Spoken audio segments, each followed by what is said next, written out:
Raider Nation, what's going on? You're watching the Raiders Report, and coming up here on today's show, we're going to get into some news and rumors. We're going to talk about Darren Waller, Alex Leatherwood, all that good stuff. But I want you to hit that subscribe button because we're going to be live tomorrow. As soon as the roster cuts come in, we will go live. So turn on those notifications because there's some other stuff that you might want to turn on your noties for, like a Darren Waller extension.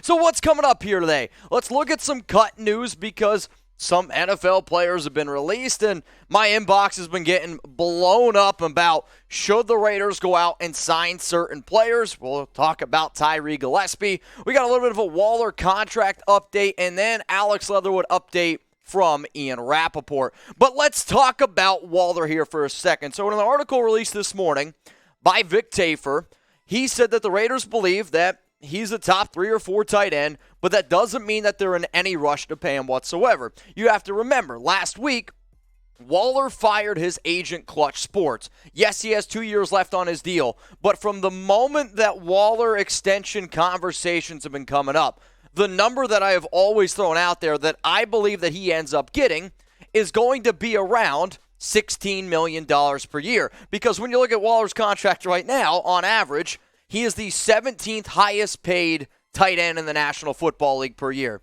Obviously, when you look at deals, stuff has to get updated from top to bottom, right? There's absolutely no doubt about that. And when you look at the top highest paid tight ends in terms of average value, now technically I believe Kelsey did just get a raise, so he might be slightly over George Kittle. But in terms of Dallas Goedert, Mark Andrews, David Njoku, then you got both of those Patriot tight ends in Hunter Henry and Jonnu Smith, and then you're sitting there with Dalton Schultz. So my question out there to everyone, should the Raiders extend Darren Waller? Type Y for yes, type N for no. I know Josina Anderson sent out a tweet in regards to Waller and her having some conversations. For me personally, when I think about the Waller extension conversation, I am going to change up my answer just a little bit, but it's not going to be too crazy.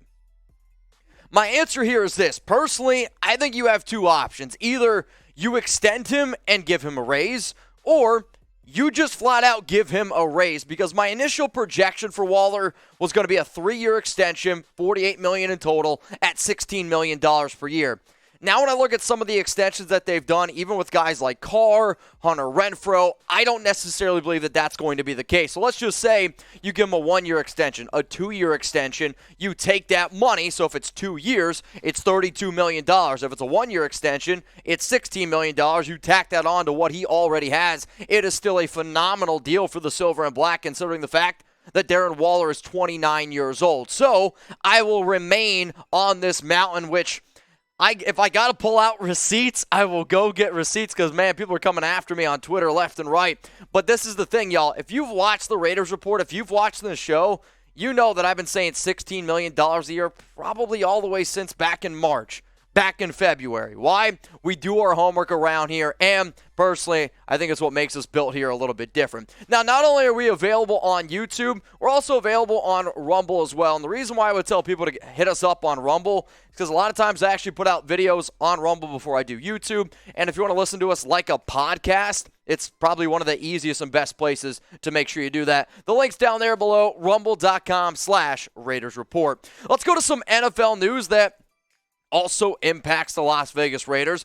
Last year, the Silver and Black, they drafted Tyree Gillespie out of Missouri in the 4th round. Then this upcoming season, you had Josh McDaniels, Dave Ziegler. They traded him away to the Tennessee Titans for a 2024 7th round conditional pick. Because the Titans decided to cut Gillespie, that means this: you do not get that 7th round conditional pick anymore. So I believe he needed to play in 2 games, or at least need to be active in 2 games. It's one of the two. But the Raiders don't have the pick, even though technically, they never really had it to begin with. It's not something that you have. It's something that you gain. So no draft pick there for the Raiders. But here's the next question, because about a month ago when I did one of my original 53-man roster projection videos, I had the Raiders keeping Gillespie. Personally, I think he's a good talent. I like him more than I like Roderick Teamer. That's me being real with y'all. But you know what? It doesn't always matter what I have to say. It matters what McDaniels and Ziegler are thinking. So type S for sign, type P for pass. Should the Raiders try to bring back Tyree Gillespie? The reason why I'm going to say no, it's because he's not going to make the roster. The fact that the Raiders moved on from him for a 7th-round conditional pick tells you everything that you need to know. And it's this. They did not think that he was going to make the team. And then the fact that the Titans moved on from him, it tells me he wouldn't make the team. So if you want to actually make some moves that make some sense in terms of helping this team win games in 2022, Darrell Williams and Ndamukong Suh, for the love of God, can we add some of these guys here, please? The final thing that I'm going to talk about on today's show is around Alex Leatherwood. And, man, there's been rumor after rumor after rumor. And Ian Rapoport, right actually before I was getting ready to film this video, went on TV, and he was talking about trade candidates. And he said, essentially, Alex Leatherwood remains on the trade block. He said that essentially the Raiders are listening to calls, but we also remember reports that came in from last week. Reports were that the Raiders could either trade him or cut him, and if you cut him, the Raiders would lose $4.59 million this year. It's a dead cap hit of $7.86 million, so it doesn't really make sense to cut him. If traded, this is where it gets interesting. The Raiders would save $1.31 million. The team that makes the deal for him would have to pay him $1.31 million, which realistically isn't all that expensive if you can make it work with them. And it is a $1.96 million dead cap hit. But at the end of the day, man, moving on from Leatherwood, it's going to be an interesting thing to talk about. So here as it stands right now, the Raiders' offensive line depth chart. It's a little thin there on the right side. I mean, if I'm being real with y'all, I think Jermaine Illuminor is a fun player. The best way that I would describe him is a Band-Aid. If you get a deep gash in your leg or on your offensive line, a Band-Aid's not going to be able to stop the bleeding. It's going to help, but it's not going to stop it. And the Raiders need to address this right side because Lester Cotton has looked good at times. He also didn't look good the last time I saw him play. We know what Alex Leatherwood is at this point. There, Munford's got some injury concerns, but from that right side of the line, I'm telling y'all right now, it makes me hella nervous. So even though I have asked this question maybe 3 or 4 times at this point, we keep getting new stories, new reports, new information out there about Leatherwood. So what the hell are you going to do with him? Are you going to keep him? Are you going to trade him? Are you going to cut him? What should the Raiders do with Alex Leatherwood?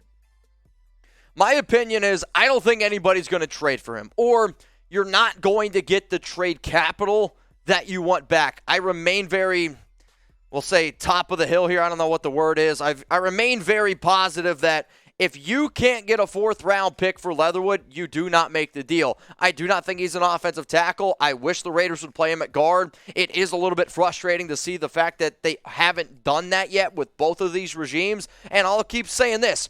I don't really even think Leatherwood's a bad player. I think it is a case of he's lost his confidence, and you continue to put him in situations where you know he's not going to succeed. He's not quick enough with his footwork to be able to handle that edge rusher coming off the outside in the NFL. He's a good enough run blocker to be an average offensive guard in the league. You have to realize he's never going to be worth that 1st-round pick. Throw that out the window. It's not going to happen. But you are hurting his development a little bit, and I'm not going to cut him. Cutting him with the Raiders' offensive line, sorry, it does not make any sense. So let me make this point right here. Even if the Raiders do not cut him, because I don't think they're going to cut him. I think it's a smokescreen. And with the whole trade stuff, I don't think anybody's going to trade you. And if you're going to give me a 5th-round pick, I'm going to say no, respectively.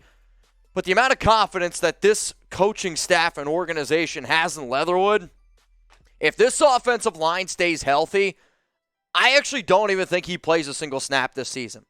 That sucks. It's real life. But if you follow the Raiders the past few seasons, you'll know that John Gruden and the Mike Mayock are going to go down in NFL history as probably the worst draft analyzers in terms of overall talent, especially in the 1st round. Yeah, we were able to find a few gems and Max Crosby, Nate Hobbs, Hunter Renfrow, but with the amount of 1st-round misses, it's actually pretty incredible that the Raiders have had successful seasons like they've had over the past few seasons. Yeah, no playoff wins, but they've still been pretty good. Now, remember, y'all, we got you covered here on the Raiders Report news, rumors, and if a Darren Waller extension happens, I'm going to be going live on the Raiders Report, so hit that subscribe button and turn on those notifications.